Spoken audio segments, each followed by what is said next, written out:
Bonjour ou bonsoir, ça dépend à l'heure à laquelle vous écoutez ce message.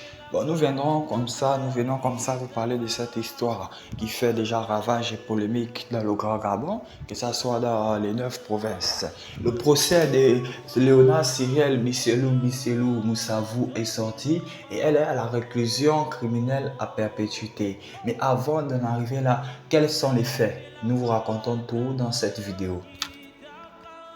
Les faits se déroulent en 2019, une première phase, lorsque le défunt de Madame Léona Cyrielle Bisselou Moussavou, lui offre la somme de 2 millions en signe de gage pour qu'elle puisse le garder. Elle, jouant la star sur les réseaux et se filmant avec cet argent, son grand frère Tiffen Bisselou tombe sur l'une des photos de Léona Cyrielle et ensuite il propose un plan, il lui demande à qui est tout cet argent.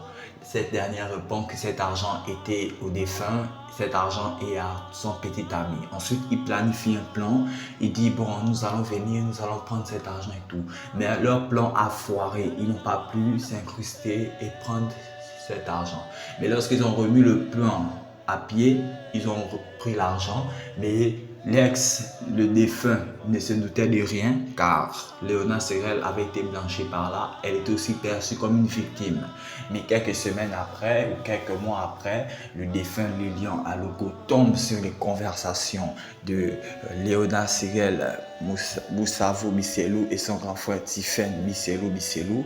Et là, il est choqué. Il demande alors qu'il partira voir la police et il demande qu'il ne veut plus être avec Léona Cyrielle. Il dit aussi qu'il fera une réunion avec les deux parents, les deux familles pour vraiment mettre fin à ça.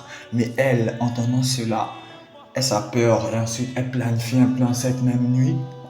Elle incruste Monsieur Tiffen Bisselou chez elle, son grand frère et deux autres amis qui sont venus l'aider. Lorsqu'ils s'incrustent dans la maison, ils partent tout droit dans la chambre conjugale parce qu'il y avait une chambre où l'enfant était et une autre chambre où ils étaient à deux. Mais ce soir-là, comme ils avaient eu des petits indifférents, elle n'avait pas dormi avec lui. Il avait dormi seul dans sa chambre. Ils sont rentrés dans sa chambre. Ils ont commencé à lui mettre des coups de couteau.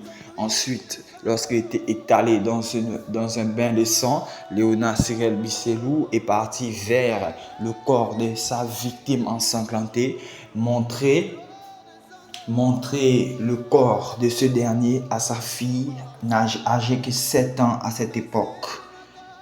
Et ensuite, les faits ont été remarqués par les voisins et tout a explosé. Et maintenant, ils sont condamnés à la réclusion criminelle à perpétuité. Que Dieu vraiment